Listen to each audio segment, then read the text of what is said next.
Good morning बच्चों, चले निकाले क्लास 8 थर्ड लैंग्वेज। हड़ताल, स्वर्ग में हड़ताल। नारद जी गए हैं पृथ्वीलोक से घूम घाम करके,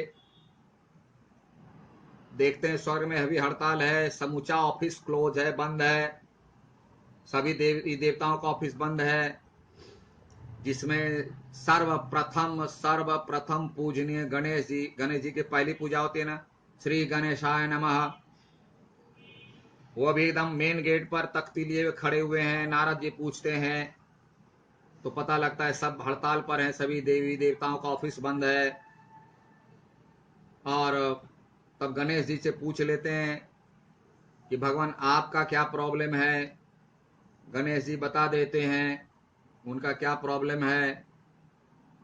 प्रॉब्लम क्या था ये सब याद रखना, सभी देव परीक्षा में पूछ सकते हैं। गणेश जी का प्रॉब्लम था कि पृथ्वी के लोग इतनी चोरी बेईमानी लूट खसोट शोषण कर करके अपना पेट बड़ा किए हुए हैं।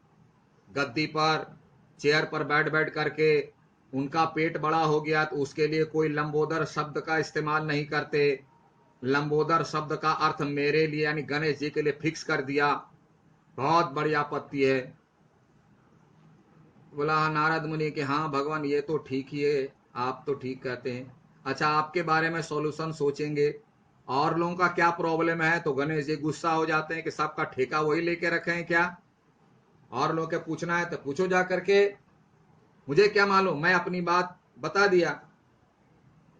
तो नारद जी चले आते हैं इंद्र के पास, जो देवताओं के राजा हैं। नारद यहां तक हम लोग देख चुके थे। नारद गणेश जी के पास से उठकर राजा इंद्र के पास जाते हैं। नारद द्वायो महाराज, आज काम काज ठप क्यों हो गया है। बोला महाराज ये क्या हो गया स्वर्ग लोक को, यहां भी हड़ताल। अरे एक तो इंसान नीचे धरती पर हड़ताल करते रहता है, बात बात पर धरना देते हैं लोग, जुलूस निकालते हैं, हड़ताल करते हैं, ये स्वर्ग में भी हड़ताल क्या हो गया आज। इंद्र बोलते हैं आज हम सब हड़ताल पर हैं, मालूम है ना।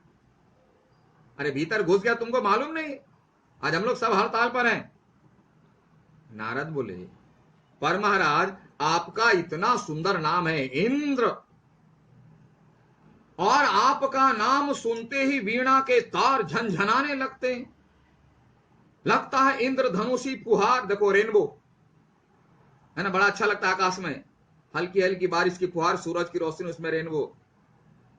बोले इंद्रधनुषी की फुहार होने लगी हो। आपके हड़ताल पर जाने की वजह तो समझ में नहीं आती, आप तो देवताओं के राजा, इतना सुंदर नाम इंद्रदेव, आप हड़ताल पर, कुछ समझ में नहीं है बात। इंद्र गुस्सा हो जाते हैं। बोला बे नारद जी आपको कब समझ में आएगी, हैं तुम अपने आसपास देखने से फुर्सत हो तो कुछ नजर भी आए ना। तुम तो सिर्फ नारायण नारायण नारायण करते रहते हो। अरे कुछ अगल बगल आसपास देखते भी हो, देखा करो, देख कर चला करो। ए भाई जरा देख के चलो, आसपास देखा भी करो कि क्या हो रहा है नहीं हो रहा है। ये वर्षा ही मेरे हड़ताल पर जाने का कारण है, बोलता है रेन, बारिश। बोला यही मेरे हड़ताल का कारण है। नारद जी को कुछ समझ में नहीं, वर्षा, ये वर्षा हड़ताल का कारण कैसे हो सकता है। नारद जी बोले वर्षा, अरे वर्षा ही तो जीवन का आधार, जल देती है, मतलब वर्षा नहीं तो जीवन नहीं, जल नहीं तो जीवन नहीं। तो फिर इसके पीछे आप क्यों पड़ गए, इस वर्षा के कारण आप हड़ताल पर हैं, ये तो समझ में नहीं आ रही बात। इंद्र बोलते हैं हाँ, इसी के कारण इंद्र भगवान हड़ताल पर हैं, बारिश के देवता माने जाते हैं। पृथ्वी पर मनुष्य जो अनाचार कर रहा है, अनाचार मतलब गलत व्यवहार जो कर रहा है, जो ऐसा उसे नहीं करना चाहिए, उससे सब कुछ प्रदूषित हो गया है, पॉल्यूशन, वाटर पॉल्यूशन। बोले इंसान है धरती पर, सब उल्टा सीधा काम कर रहा है, जिसके चलते वाटर जो है पॉल्यूटेड हो गया।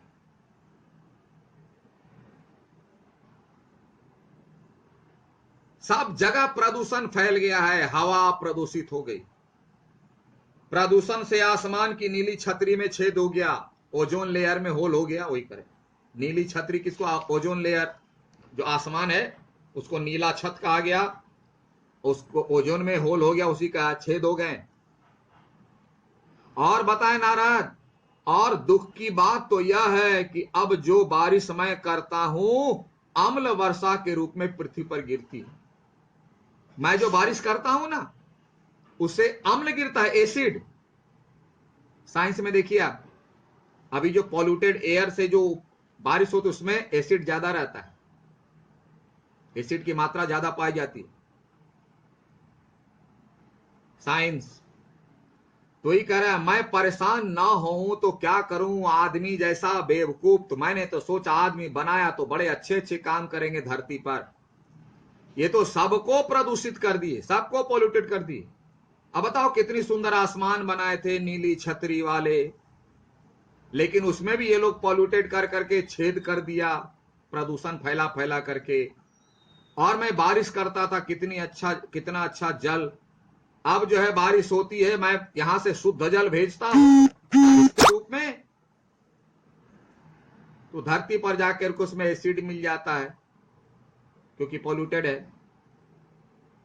नारद बोले कि अरे इनके पास तो सचमुच एक मुद्दा है। बोला बात तो बिल्कुल सही है इंद्र भगवान, आपका इश्यू तो बहुत तगड़ा है। दूसरे देवताओं के पास जाकर देखता हूं। बोला अच्छा आपका भी है। उधर गणेश जी से भेंट हो गई है, उनके बारे में पता चला, आपसे भेंट हो गई, और लोगों के बारे में जरा पता करूं क्या बात है। आज स्वर्गलोक सचमुच आज स्वर्गलोक सचमुच में ही सुना है। बोला एकदम सुना, मतलब नो बडी इज देयर, चुपचाप, कोई काम धाम नहीं, सब काम बंद। इसलिए मधुर बंसी भी नहीं सुनाई पड़ती, नहीं तो आते थे तो कितना सुंदर माहौल आता था। आज कृष्ण की बांसुरी सुनाई पड़ रही है, नहीं पड़ रही है। क्या कृष्ण जी भी हड़ताल पर हैं? बोला कृष्ण जी भी, लॉर्ड कृष्णा वो भी हड़ताल पर हैं क्या? पता लगाता हूं।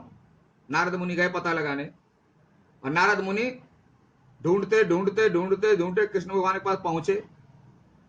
नारद कृष्ण जी को ढूंढते हुए पहुंचते हैं जो एक पेड़ के नीचे उदास बैठे हैं। बोले क्या हुआ भगवान?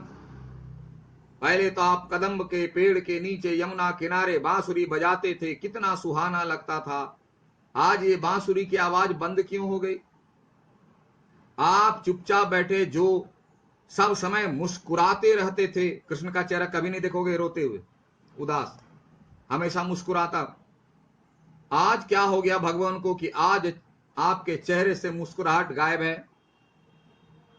नारद जी पहुंचकर बोलते हैं जय हो देवकी नंदन, कृष्ण का नाम है, क्या आप भी हड़ताल पर है? पर प्रभु यहां स्वर्ग में सारे सुख आपके कदमों में, मतलब सारी साथ तो अवेलेबल है, सारी सुख सुविधाएं तो अवेलेबल है स्वर्ग में। आपको किस चीज की कमी हो गई जो आप हड़ताल पर बैठ गए? आपके हड़ताल पर जाने का भला क्या कारण है?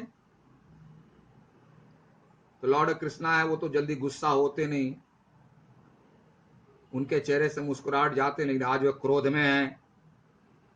इसका अर्थ कि अगर हम अभी भी नहीं सुधरे तो नेचर हमारे पर इतना गुस्सा करेगा कि हम लोग हो जाएंगे टाए टाए फिस। जय सिया राम, हरि बोल। प्रकृति क्रोधित होती है तो वह ऐसा बदला लेती है, हम लोग कुछ नहीं कर सकते। कृष्ण के क्रोध का अर्थ यह है कि नेचर जो है बहुत क्रोधित है हम पर, हम लोग उसके अगेंस्ट में काम कर रहे हैं, और इसका परिणाम नेचर को नहीं हमको भुगतना पड़ेगा। इसका इनडायरेक्ट मीनिंग यही है। कृष्ण क्रोध से, गुस्से से, कैसा सुख? क्या मेरे पास हृदय नहीं है? कि मेरे पास दिल नहीं है क्या? सिर्फ मैं अपने सुख को भोगते रहूं? नारायण नारायण। नारद जी बोले प्रभु आपका हृदय तो अत्यंत उदार है, यानी आपका हृदय तो सबसे बड़ा है, आप ही के हृदय में तो सारा संसार बसा हुआ है, आप ये कैसी बात कह रहे हैं? कृष्ण फिर गुस्सा हो जाते हैं, बोले नारद मुनि जरा सा ध्यान से सुनो।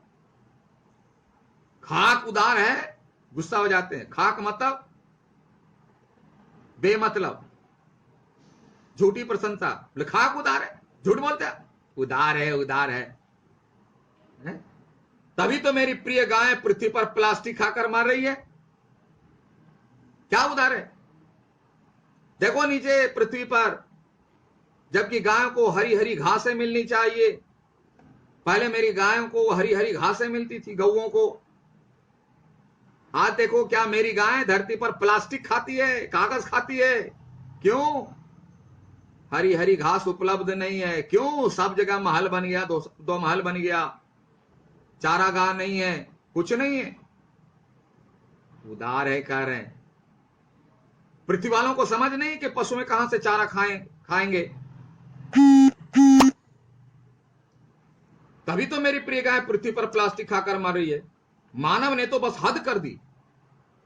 आउट ऑफ कंट्रोल मानव का बिहेव हो रहा है, out of discipline, out of culture हो रहा है। प्लास्टिक के थैलियों में फल सब्जी के छिलके, कूड़ा करकट साथ मिलाकर फेंक देता है। जहां देखो प्लास्टिक का सामान लाया, अब प्लास्टिक के पैकेट में केले का छिलका, फल का छिलका को प्लास्टिक में बांध करके वही फेंक देता है। अब मेरी गाय बेचारी सीधी सादी प्लास्टिक समेत खा लेती है। ऐसा नहीं कि दोनों का अलग करके फेंके। आदमी को नहीं पढ़ा कूड़ेदान वाली बात। क्लास 7 में आप लोग पढ़े हो गए कूड़ेदान। आदमी को अकल नहीं कि नीले में प्लास्टिक को फेंके, हरे में केले के छिलके वगैरह को फेंके। पढ़ लिख करके फिर उसी को डाल देता है। गाय बेचारी सीधी सादी प्लास्टिक सहित खा लेती है, बीमार होकर मर जाती है। और तुम बोलते हो उदार उदार। बेचारी भूखी गाय प्लास्टिक के थैलियों खा जाती है और मौत के मुंह में समा जाती है, मर जाती है। और मुझको बोलते हो सारा हृदय, सारा संसार मेरे दिल में समा है। ये सब आदमी की बेवकूफी है। इसका अर्थ हम लोग अपनी सफाई पर ध्यान दें, कूड़े करकट पर ध्यान दें, नहीं तो भगवान ऐसे ही गुस्सा हो जाएंगे। इसी तरह एक बार अभी तो आ गया ना कोरोना, कोरोना किंतु आगे सबाई करते হবে, মনে রাখিস। কোনো এমন জিনিস বাদ থাকবে না, আর তারপরেও হরি बोल। इसलिए सफाई रखें, कूड़ेदान में कचरा डालें, नहीं तो कृष्ण की तरह अगर नेचर क्रोधित हो गया, द एंड, पृथ्वी नहीं बचेगी। ठीक है। अब नारद जी को इतनी डांट मिलती है तो नारद जी बेचारे चुप, नारायण नारायण करके बोले हाँ या तो सचमुच में अनर्थ हो रहा। अनर्थ मतलब बहुत बुरा हो रहा है। नटवर नागर, हे कृष्ण भगवान, ये तो बहुत बड़ी गलती हो रही है आदमियों से। आपके हड़ताल पर जाने का कारण भी एकदम सही है। बोला थोड़ा अगला स्टॉप पे चलते हैं। चलता हूं नारायण नारायण। बोले देखे अगले आगे बढ़ते हैं, अगले गाड़ी आगे बढ़ाते हैं। और हम भी थोड़ा सा गाड़ी आगे बढ़ा करके अगला एपिसोड अगले क्लास में। तब तक अब तक के लिए इतना ही। Thank you, have a nice day.